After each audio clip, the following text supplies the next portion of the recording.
Happy Halloween, folks, and welcome to the spooktacular edition of Hashtag AskGSM, episode 257 here today for October 31st, 2018. I am Graham GSM Matthews. Hope you guys are having a very scary, spooky day.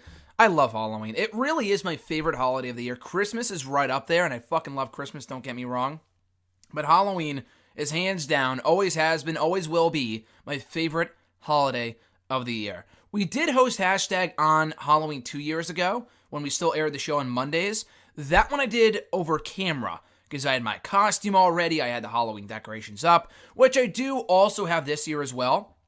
I'm going as Dean Ambrose. I went as Macho Man Randy Savage 2 years ago. Last year I did not dress up. I had class, I think, that day. 3 years ago I went as Doc Brown from Back to the Future 2 when he goes back to the future to 2015, because that was 3 years ago. It was 2015. Get it? I thought it was a cool costume. 2014, I went as a Ghostbuster, and I hadn't gone the 2 years prior to that. So I fucking love Halloween. This year, I am going as Dean Ambrose, like I said, and Alexis is going as Ronda Rousey. We almost did Finn Balor and Bayley, because Finn Balor's awesome, and obviously I love Bayley, but she loves Ronda Rousey even more, so she went with that. So in that case, I went with Dean Ambrose. So it's going to be a fun time tonight. But today, we're talking all about Hashtag AskGSM, answering your questions from Facebook, Twitter, and YouTube right here on the show. If you want to send me a question to answer here on the show, tweet me on the Twitter machine at WrestleRant with the hashtag AskGSM. Find me on Facebook at facebook.com/Graham.GSM.Matthews. Leave a comment on the post I usually put up on Tuesday nights, if not on the wall itself. And last but certainly not least, drop your question down below in the comment section of this very video. I'll include your question in next week's edition. So without further ado, let's get started here with the Lane of the Y from YouTube. First of all, long time no see, good sir. Second of all, I watched Evolution on Sunday, and despite hearing a lot about how the build-up was poor and wasn't helped by the go-home, suddenly having Roman Reigns revealing his fight with leukemia, and how WWE had been trying to advertise 3 shows at once, with this being between an Australia show and a Saudi Arabia show, the latter being maybe the real reason this historic all-women's pay-per-view exists, because the women still aren't allowed to perform in Saudi Arabia, and WWE's still trying to go through with that show because of, in parentheses, blood money. Despite that show being a PR nightmare, Evolution was pretty damn good. With half of the card being mostly decent and the other half being extremely great, this had to be the best WWE pay-per-view of the year, right? I mean, keep in mind I have not seen SummerSlam, Hell in a Cell, Super Showdown, or whatever else WWE has put out in their bloated scheduling, but what else this year had as much consistency and overall positive energy from WWE main roster show? That's what I was thinking of too. I can't really think of many other pay-per-views, at least this year, were as consistent and entertaining overall as Evolution was. The shows that you mentioned that you had not seen do not qualify at all. Hell in a Cell I thought was really, really good, at least the undercard was. I thought the first maybe 2 hours of that show was great. People still aren't talking about it as if it was a great show. What really killed Hell in a Cell was the last hour or so. The Daniel Bryan, Bray Bella, Miz Maurice mixed tag team match was whatever. The main event sucked. Roman Reigns versus Braun Strowman inside the Hell in a Cell match sucked. So that show will not be remembered as an all-time great show in 2018 just because it ended on a sour note. And yeah, Brock came back, but the match itself never really had a proper conclusion. And it left a sour taste in many people's mouths. So I would not put Hell in a Cell on that list. The first 2 hours, yeah, but the overall show, probably not because of the way that it ended. Super Showdown, definitely not. Super Showdown was fine if you watched it, fine if you didn't watch it. SummerSlam I thought was good, was by no means great. It was better than I thought it would be, but it was still not a great show. Better than last year, which is not saying much, because SummerSlam 2017, in my opinion, was awful. Beyond that, what else have we had this year? Extreme Rules, which was, I think, in July, was fucking terrible. That show sucked. Money in the Bank was good back in June. I'm biased because I was there, but I thought Evolution was better. What else? We had in May Backlash, which was fucking terrible. WrestleMania had its ups and downs, so not really consistent. Elimination Chamber had its ups and downs. A good show, but not really, great. Fastlane, same thing. And the Royal Rumble, which I was also at, was a damn good show. That might be the only other pay-per-view I would say that was consistently entertaining overall. Not everything on that show was great. I think Braun, Brock, and Kane in the 3-way for the Universal Championship, that fucking sucked. No one cared about that match. So again, consistency-wise, I think Evolution takes the cake. Because at least in every other show I just mentioned, there was at least one downer of a match or a bad match.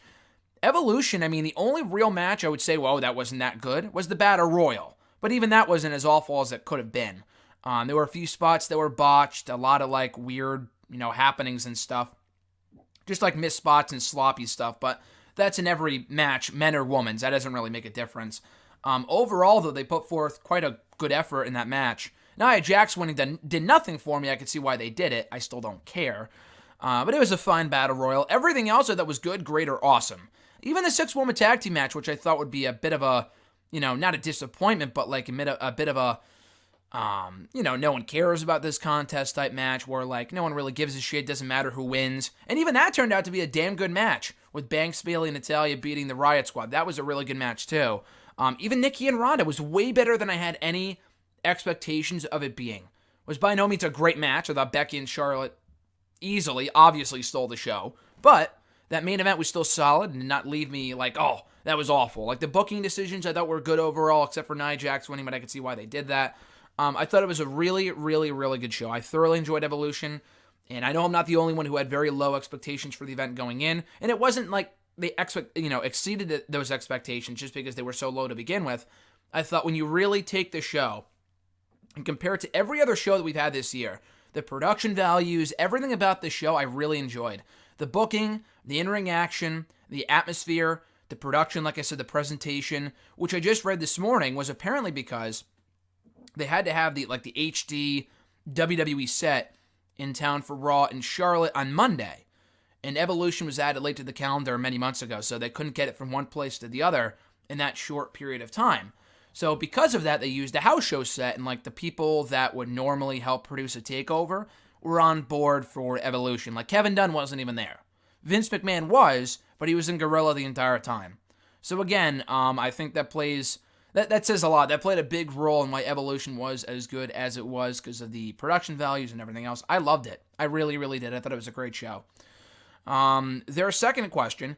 I've been watching some episodes of Lucha Underground Season 4, and I've got mixed feelings about it. To focus on just one issue, though, in particular, Jake Strong destroying the roster to build him up as The Savage, with power beyond gods inside of him, is when the show loses me, because it's ultimately Jack goddamn Swagger steamrolling the roster with moves that barely beat R-Truth on early 2000s SmackDown. Why him? Why Jack Swagger? Why Jake Strong? Elena the Y is asking us. I have no idea. I mean, I've enjoyed his build-up for the most part. I'm not a big Jake Strong, Jack Swagger fan.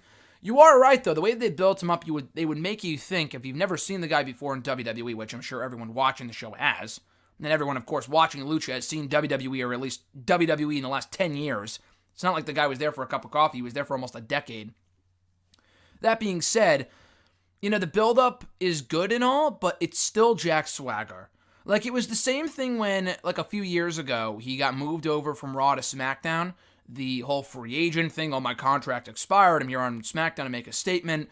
Then he faced Baron Corbin, lost twice, and then never showed up again before getting his release, before getting his release from the company in early 2017. So same thing, why should I take him seriously after seeing years of bad booking with this guy? And the guy is good, I'm not saying Jack Swagger is bad.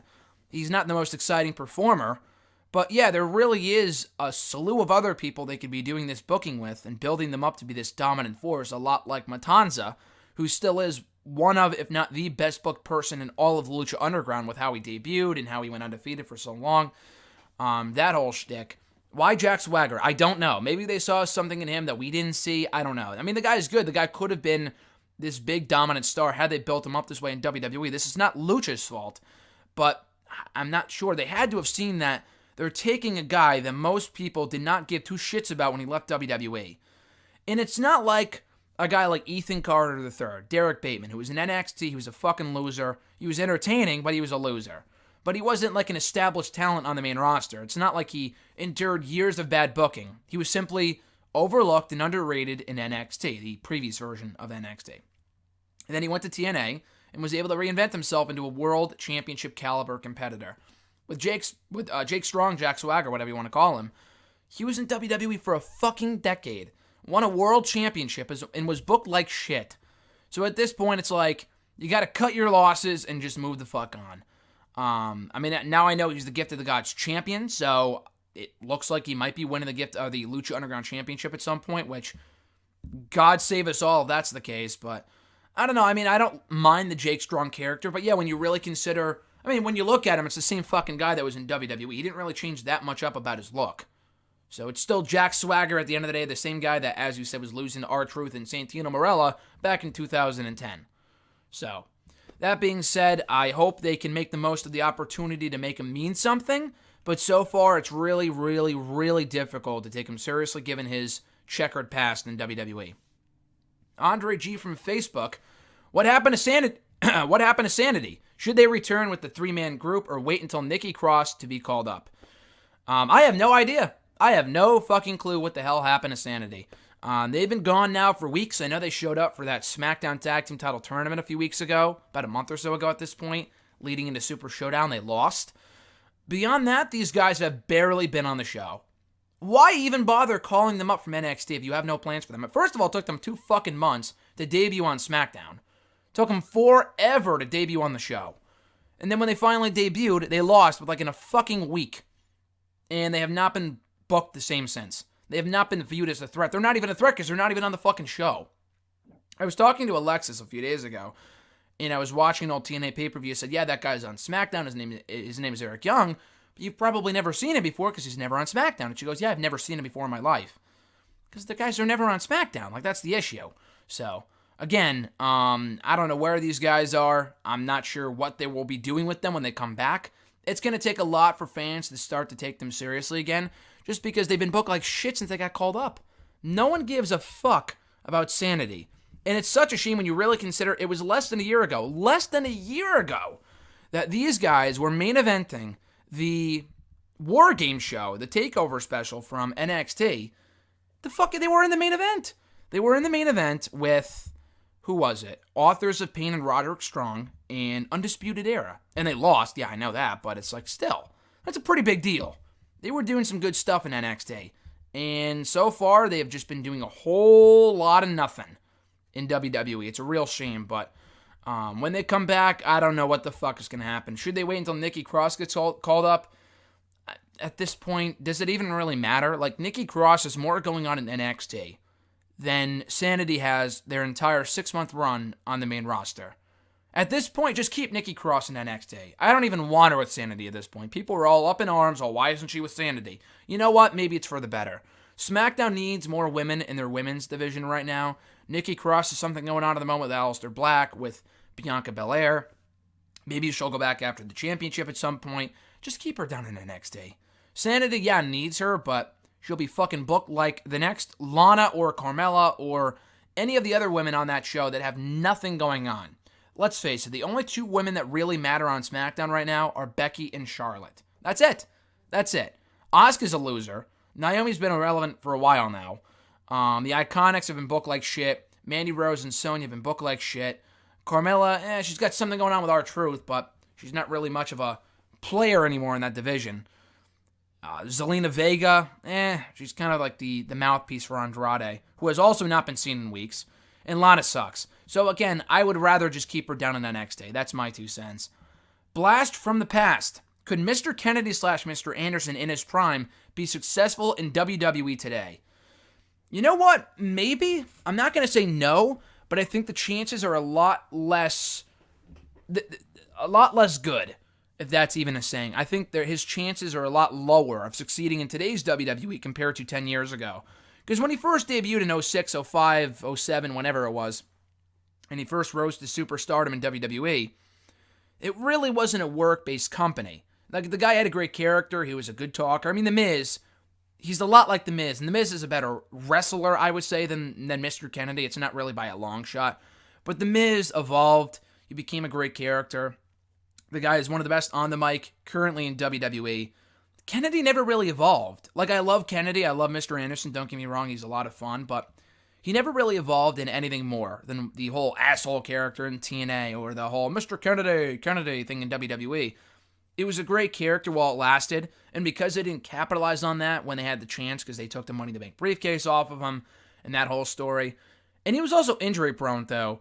So I would honestly say no. I know I'm not going to say completely no, like there's no chance of him succeeding in today's WWE, like the same way that, I don't know, someone from the late 90s would be. Like a naked mini or something like that. That would die a death in 5 minutes.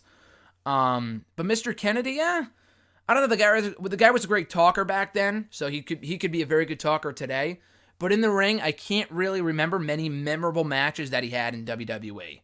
And right now on Raw and SmackDown specifically, and especially in NXT, it's all about work rate. Not all the time. Not all the time. Roman Reigns is not the most amazing in-ring wrestler, but he's a very good performer. There's a difference there. I mean, it's also Roman Reigns, too, so, I mean, obviously they're not going to push him. They're not going to not push him, I should say. With Kennedy, I don't know. I mean, when you have guys like Seth Rollins, Daniel Bryan, and AJ Styles on your roster, and Samoa Joe, and people like that, why even bother pushing Kennedy? I mean, they have better talkers. They have way better wrestlers. He really does not have much to offer compared to the rest of the roster today. So I'm going to say no to that. At Reborn Again from Twitter, after the finish, the Kairi Sane, the Shayna match at Evolution, what are the chances we get either a 6-woman tag or even a women's War Games match, a TakeOver War Games? I don't think we're getting a War Games match. That would be cool. I feel like it'd be a bit forced compared to the men's one. The men's one kind of writes itself. They have the entire Undisputed Era, likely taking on, let's see here, Ricochet, War Raiders, and either Pete Dunne or EC3. That to me just makes sense. So I would do that. The women's one, yeah, I mean, you have Shayna and her 2 girls versus whoever. They don't really have much time to build that up, and the other 2 girls have not wrestled on NXT TV yet, so I'm going to say no to that. It would be cool maybe as a TV match, not a War Games match, but like a 6-woman tag team match or something. Which, again, you could also do a takeover if you wanted to. I just don't know who would be teaming with Sane. I know I saw someone tweet out on Twitter that this would be a cool match, do the entire, those 3 members of the 4 horsewomen of the UFC, the MMA world, whatever, with Baszler and the 2 others versus Sane, Io Shirai, and Asuka. That would be a great match. Asuka's not coming back to NXT. She should, but she won't. And Io Shirai, I mean, I guess maybe that would be pretty cool. Maybe we see her get implemented into that picture, excuse me, soon enough. But for the time being, she has no history with any of those women from Baszler or the 2 others. So I would just keep it Baszler and Sane again in like some sort of stipulation match to blow off the feud because their matches are always good. I mean, they could do some sort of 6-woman tag team match, but I would build up to that point. The other 2 women technically just debuted. I mean, they have in-ring experience from working house shows in NXT and whatnot. But still, I think it's a little too early to be rushing them into the ring when you could be taking your time with that instead. So I think maybe Sane and Baszler, we get another one-on-one match between the 2 at TakeOver War Games. And yeah, I mean, even having 2 War Games matches would be overload. Absolutely. It's like having 2 Hell in a Cell matches on the same show. Completely unnecessary. They should only do 1 with NXT. And I think it should be the main event with Undisputed Era, like I said, versus Ricochet, Dunne, and the War Raiders, or EC3. His second question, is Becky versus Charlotte Flair the best women's feud WWE's done since Bayley and Sasha in NXT? That's a great question. Honestly, it might be. The only other competition I could see taking the cake with that would be obviously Sasha and Charlotte from 2016. The one thing I didn't like about that feud, though, was that it felt like it dragged on for way too long. So honestly, I would give Becky and Charlotte the nod there, because it didn't really feel like it went on for way too long. Sasha and Charlotte technically lasted from July, when Sasha first beat Charlotte for the Raw Women's Championship on Raw, until like December, which was a 5-month feud, and long feuds aren't necessarily bad, but they literally traded the title back and forth for fucking 5 months, and neither woman could get in a successful title defense over the other. That really pissed me off. I could see why they did it, but it just made the title feel completely pointless and completely irrelevant, even though I know it was being defended in these great matches. So again, Sasha and Charlotte, I love the matches, were fucking awesome, but so were the Becky and Charlotte matches. And yeah, the real big gripe with the Becky-Charlotte feud was the fact that they're miscast as characters. Charlotte should be the heel, Becky should be the babyface. That being said, though, they've made the most out of it. Flair is not the greatest babyface, but Becky's an amazing heel.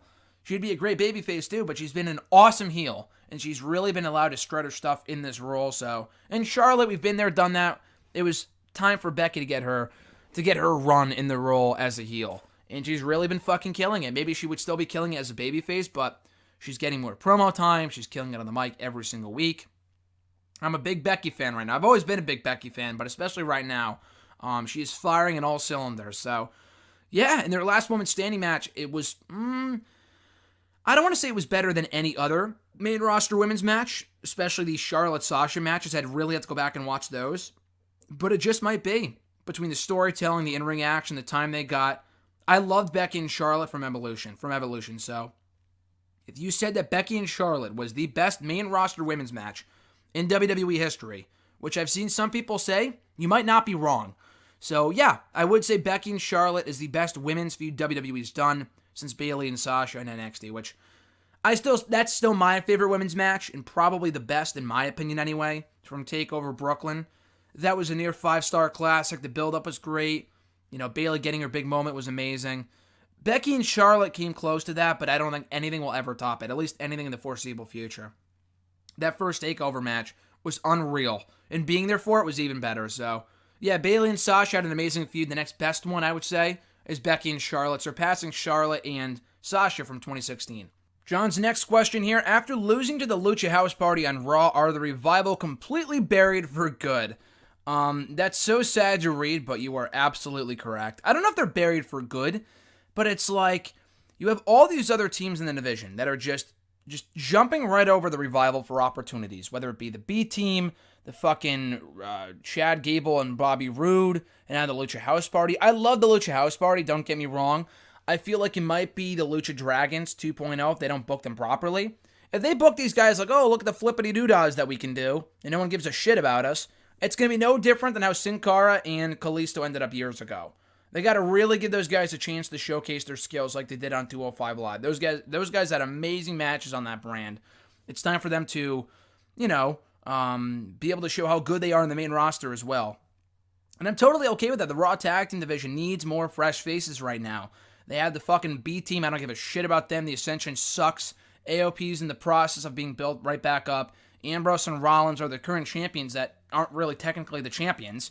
Ziggler and McIntyre are kind of breaking off on their own. We have Breezango, who's currently hurt. Wyatt and Hardy are no more. Titus Worldwide is no more. They need more teams. But they have the Revival there waiting for an opportunity to those tag team titles, and they're getting fucking just overlooked at every chance there is. It's ridiculous. So I think they can still be built back up because they are that good. But losing to the Lucha House Party in 3 minutes in a throwaway Raw match is not exactly their way of giving us a reason to care about them.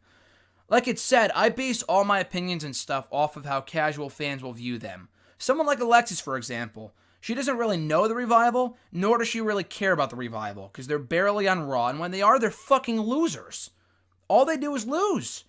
So unless they show her matches that they had from NXT, where they were having match of the year candidates with guys like Johnny Gargano and Tommaso Ciampa as DIY, she has no reason to care about a team like the Revival.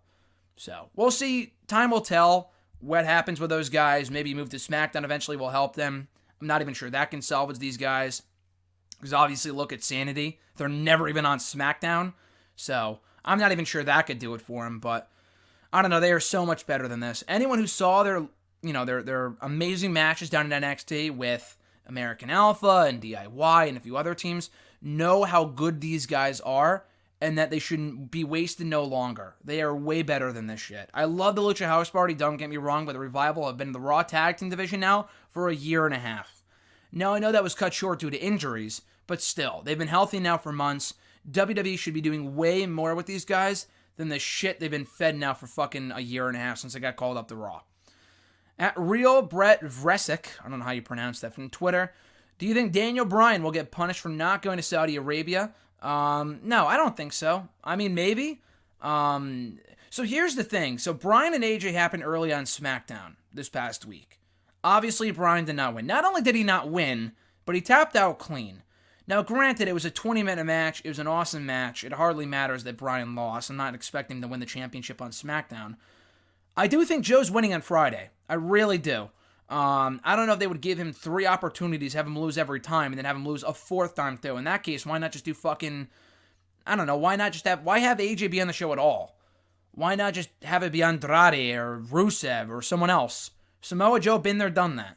Unless they have him win, which I hope they do. I don't know if they will, but that's my hope. And then you can build to a three-way. Because if Joe loses again and Bryan lost clean, then where the fuck do you go from there? At least if Joe's the champion, you have Bryan in chase mode and AJ in chase mode. And you can do a three-way, maybe not at Survivor Series, but maybe at the next pay-per-view at TLC in December. And at Survivor Series, if we get champion versus champion, assuming Braun wins at Crown Jewel, you could do Joe and Braun. That would be a good match. I think that'd be a lot of fun. We had never seen that on Raw during the time they were both on the show. The closest we came to Joe and Braun was when they had that four-way at SummerSlam last year, also involving Roman and Brock. So I would put the belt on Joe. But anyway, to answer your question, with Daniel Bryan, I don't think he'll be punished. I mean, Bryan knows that he can get away with pretty much anything. The guy's not an unprofessional person. Like John Cena, he just has his reasons for not wanting to go. But the thing with Bryan and Cena is that they don't have to fucking go. They're going to fire them? Fine, let them go. They're not going to fire John Cena for not going to the Saudi Arabia for, legitimate reasons. I mean, I could see them punishing a guy like fucking Kalisto if he didn't want to go, Kalisto, or, whoever else, Eric Young or fucking Zack Ryder, but it's John Cena and Daniel Bryan. Daniel Bryan knows that if they fired him tomorrow, he could just go right to New Japan and main event Wrestle Kingdom in January. They have nothing over Daniel Bryan. They were lucky to get him re-signed in the first place. And obviously they cleared him to compete, but if they didn't clear him, he likely would have been gone by now. He would have been long gone months ago. So, anyway, with Bryan, I don't think they'll punish him. He's been pretty popular since coming back to the ring. They know what they have with him. Unless they bump him down the card and pair him in a feud with fucking, R-Truth or something, I think Daniel Bryan will be just fine. And I don't know if he'll win the championship per se. I could see them not wanting to give Bryan the championship. I wasn't expecting Bryan to win at Crown Jewel anyway. But now that Joe's in the picture, I think he's the one that takes the title. And I think Bryan may have missed out on his opportunity to become champion, even though I didn't think he was going to win anyway. So I don't think he'll be punished, but I don't think he's winning the championship anytime soon. At Jeremy8911 from Twitter, thoughts on the Lucha House Party now being a part of the Raw Tag Team division. Like I said earlier, I like it a lot. They had really done everything they could on 205 Live. They faced Buddy Murphy, Tony Nese. They faced Drew Gulak, Brian Kendrick, Jack Gallagher. Every team, Hideo Itami, Lince Dorado is part of the group. Hideo Itami, Akira Tozawa. They've had so many great matches as part of that division. There really is no one left for them to face, so it was time to move on. Maybe they could still make appearances on 205 Live. I'm not saying that they can't. I still think they can make appearances on 205 Live if they want to, a la Drake Maverick and Leo Rush and all these others. That's fine, but I think they're much more much more useful right now in the Raw Tag Team division than they are in 205 Live. 205 Live has a lot of great talent, but they've faced and beaten almost everyone on that show. So it's time to move on, give them more people to work against, and then putting them in the Raw Tag Team division is smart. I'm not saying they're going to be used correctly. I hope they will. I'm not sure. The Lucha Dragons were off to a strong start a few years ago before falling off the face of the fucking earth, and now we never saw them again. They never won tag team titles in WWE. They did in NXT, but not on the main roster. I don't know if that's going to change now that Kalisto's with Gran Metalik and Lince Dorado, but it's good. I like the fact that they're back on Raw. The Raw Tag Team division, as I said, needs all the help it can get right now. More teams, the better. But as long as they're not losing to the fucking B team or the Ascension in the next couple of weeks, then I think they'll be okay. I know teams like the Revival aren't really getting the shit end of the stick right now, but at least these guys are a breath of fresh air, and hopefully that means they can maintain this momentum and continue to be built up and be a good staple of that Raw Tag Team division, and hell, maybe even win those championships at some point down the road. Jeremy's second question, do you think we get Team Angle, consisting of Kurt Angle, Elias, Finn Balor, Bobby Roode, and Chad Gable, versus Team Corbin, consisting of Baron Corbin, Bobby Lashley, Jinder Mahal, and AOP at Survivor Series?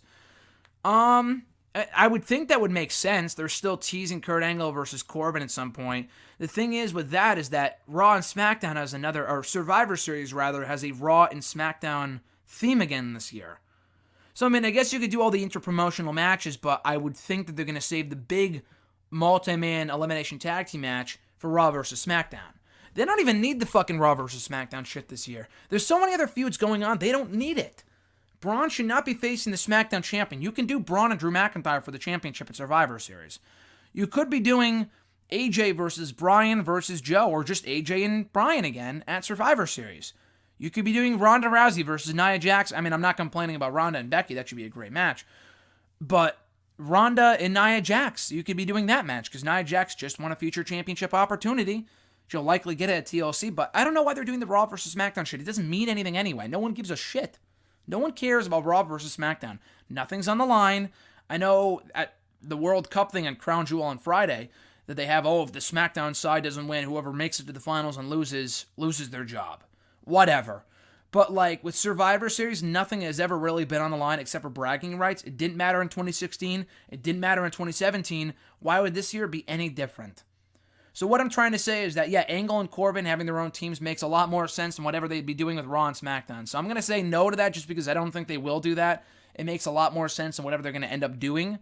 But I assume the guys that you just mentioned will end up having their own team anyway to represent Raw against SmackDown. Of those guys you mentioned, I could see it being Angle, Elias, Finn, Lashley, and let's see, Angle, Elias, Finn Balor, Lashley, that's 4 right there.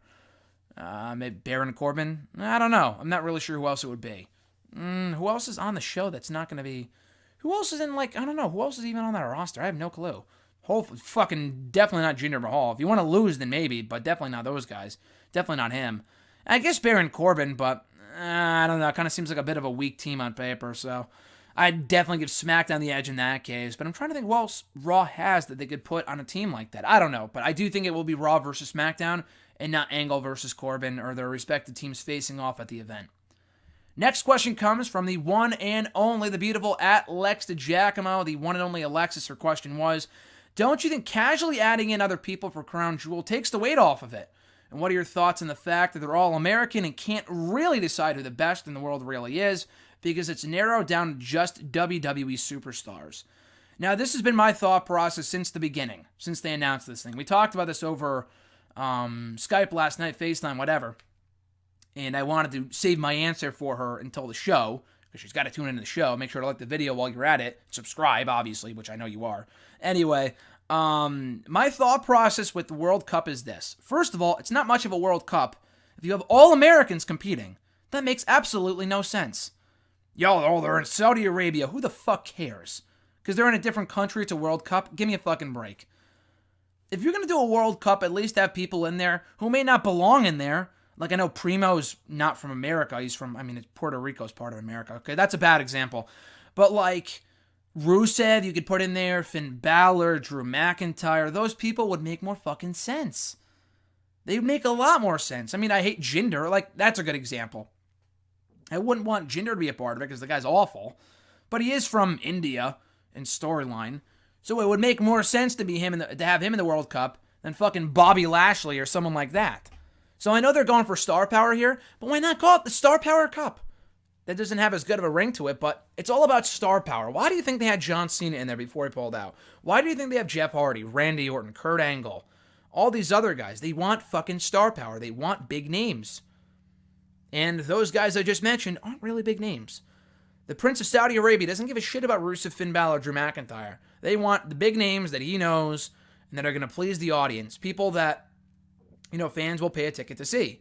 I'm not saying people aren't paying a ticket to see Finn Balor, but Finn Balor or Jeff Hardy. Obviously, Jeff Hardy, he's the way bigger name and he's way more popular right now. So that's the thing that sucks, that this entire World Cup, quote unquote, is relying on people who don't really need the win in this thing. Which is why I think The Miz is going to win. For different reasons, I'll save that for Wrestle Rant Radio or for another show or whatever, but I do think The Miz is going to win. But anyway, how can you really determine the best in the world, as Alexis brings up here, if you have only WWE superstars? Now, this is more of a logistical issue. Because, yeah, in theory, the company should be able to work with other companies. Bring in someone like a Kenny Omega. Bring in someone like an Okada. Bring in someone like, I don't even know, fucking Pentagon Jr. People like that. Cero Miedo. Bring in people like that. Because they're from different countries. That would be a fucking amazing World Cup. But the thing with that is that WWE does not play well with others. They don't like to play well with New Japan. They don't like to play well with Ring of Honor. They don't like to play well with Impact Wrestling. They don't like to play well with any of the AAA Mexican companies, whatever. They don't. They don't use talent from those promotions because they feel that it's not their talent. Unless they're signed to WWE, they're not going to use them. So yeah, in theory, it would be cool to see guys like Omega, Okada, Pentagon, Will Ospreay and all these others in the World Cup battling it out to really determine the best in the world with other WWE superstars spliced in there. On a grand scale, in a perfect world, that would be an amazing idea. But longtime WWE fans are well aware that this company would never do that because they don't want to bring in people from other companies. If they're not going to be able to sign Kenny Omega or Okada right now, they want nothing to do with them. They don't even want to mention them by and large. I mean, sometimes they'll throw in a mention on .com or something, which in and of itself is pretty big. But bringing them in to wrestle for their company when they're not under contract is not going to happen. A guy like a Kota Ibushi would be an amazing fit for this tournament because he's a free agent. He's not signed anywhere right now, New Japan, WWE, or anywhere else. He'd be the perfect fit for something like this. But they're not going to bring in randomly Kota Ibushi just to compete in a World Cup if he's not going to win. NXT maybe, definitely not the main roster. Vince is like, who the fuck is Kota Ibushi? So I don't really see that happening. But yeah, in theory, it would be a good idea to determine the best in the world by having other people from across the world compete in this cup. But that's not happening. The only reason why they're doing this is so whoever wins can call themselves the best wrestler in the world, which is why I think The Miz is going to win. I feel like The Miz is going to win. Is The Miz the best in the world? Not even close. I love The Miz. Not even close to being the best in the world. He's not even the best in WWE in the ring. Not even close. Okada and Omega would wash the floor with this guy. That being said, it's a promotional tactic. Because when The Miz wins, and that's my pick, when The Miz wins, he can call himself the best wrestler in the world. And right before recently, he was feuding with Daniel Bryan, who was also one of these self-proclaimed, or not even self-proclaimed, widely regarded as one of the best wrestlers in the world. AJ Styles too. So he can enter himself into the WWE Championship picture and have a legitimate claim to the championship in calling himself the best in the world. Now, yeah, CM Punk called himself the best in the world. They're not doing this despite CM Punk. It's been 5 years. They don't give a fuck about CM Punk at this point. Yeah, they do spite him in certain respects. Like when Stephanie goes out there and says, oh yeah, he's a quitter and all this other shit. Like, who the fuck cares? Like, get over it. The guy quit 5 years ago. He got fired, whatever. Just let it go and move on.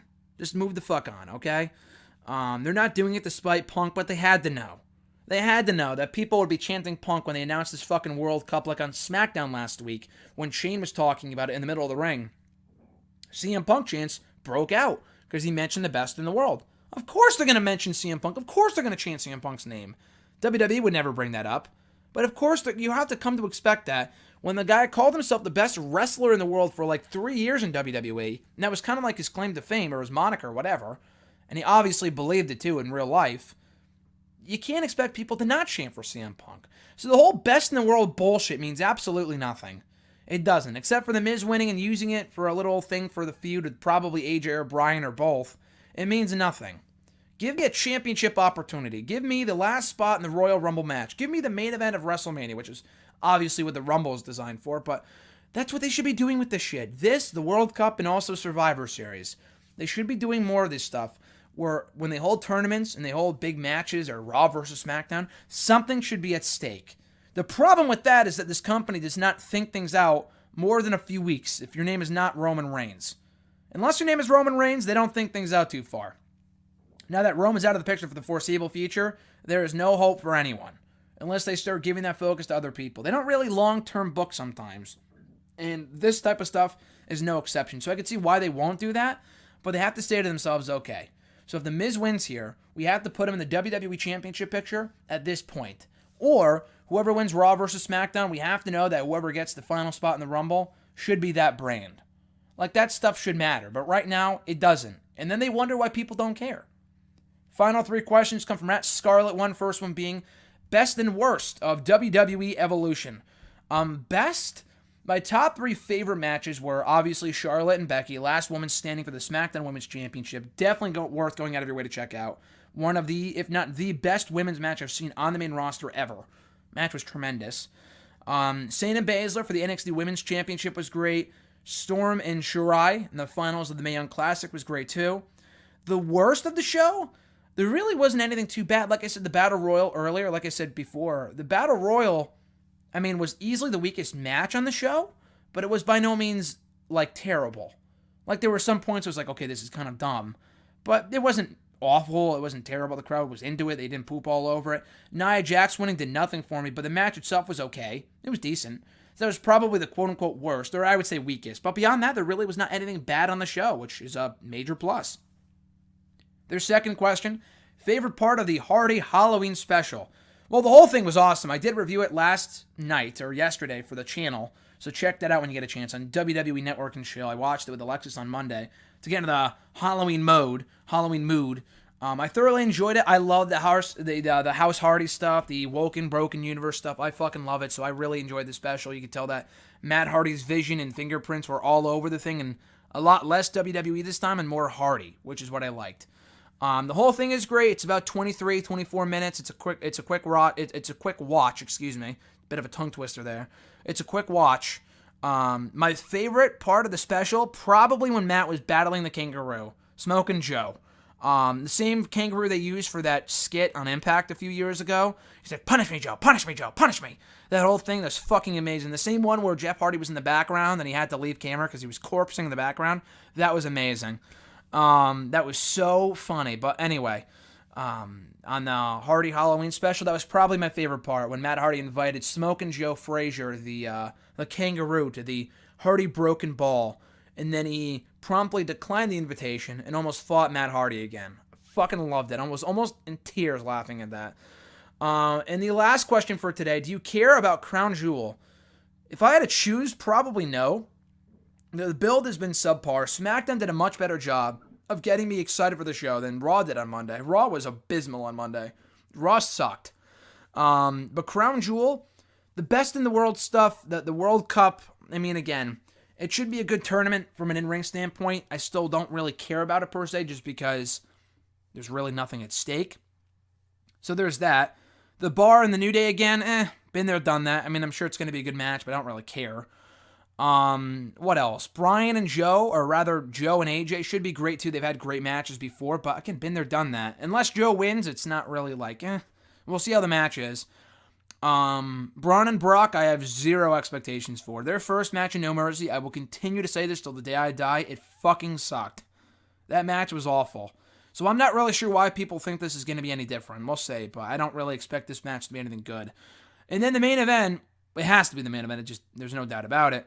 DX versus Brothers of Destruction. The build's been terrible. I mean, Shawn Michaels' first match back, I'm curious to see how he's going to do, if nothing else. I don't care about the feud. I don't care about the match. Triple H and Taker at Super Showdown fucking sucked. So I don't really have high expectations for this either. So overall, I'm not excited for Crown Jewel, nor do I really care. It could be a lot like Evolution. I will say this. It could be a lot like Evolution, where I have low expectations going in. It exceeds those expectations. We'll see. But the thing is that I feel like it's just another international televised house show.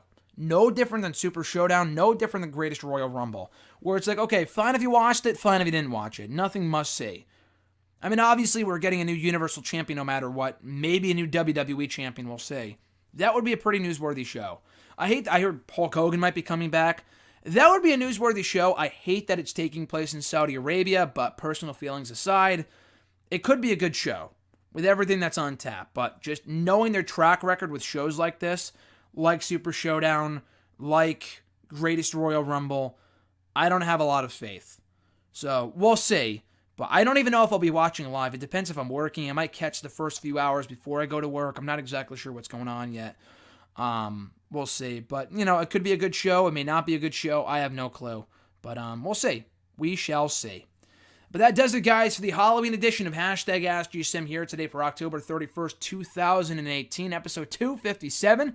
Thank you guys, as always, for checking out the show. I greatly appreciate it. If you want to send in a question to the show, you can tweet me on the Twitter machine at WrestleRant with the hashtag AskGSM. Find me on Facebook at facebook.com/Graham.gsm.Matthews. Leave a comment on the post. I usually put up on Tuesday nights, if not on the wall itself. And last but certainly not least, drop your question down below in the comment section of this very video. I'll include it in next week's edition. So as for me, I'm going off to listen to some spooky, scary Halloween tunes, definitely watch Ghostbusters. I've been watching Ghostbusters on Halloween itself for like 6 years now. Every year on Halloween itself, whether it's during the day or night, I have watched Halloween every year since 2012. Did I say Halloween? I meant Ghostbusters, my bad. I might have fucked that up. Halloween's a great movie too. The most recent one was awesome. I talked about that a few weeks ago here on the show, but that was a great movie too. Yeah, Ghostbusters will likely be watching that soon. Got to get into my costume, my Dean Ambrose get up. Should I carry around a steel chair, or is it too soon? Coming off his betrayal of Seth Rollins last week on Raw. I'll think about that until then. But anyway, guys, enjoy your Halloween festivities. I'm Graham GSM Matthews, and I'll catch your ass down the spooky road.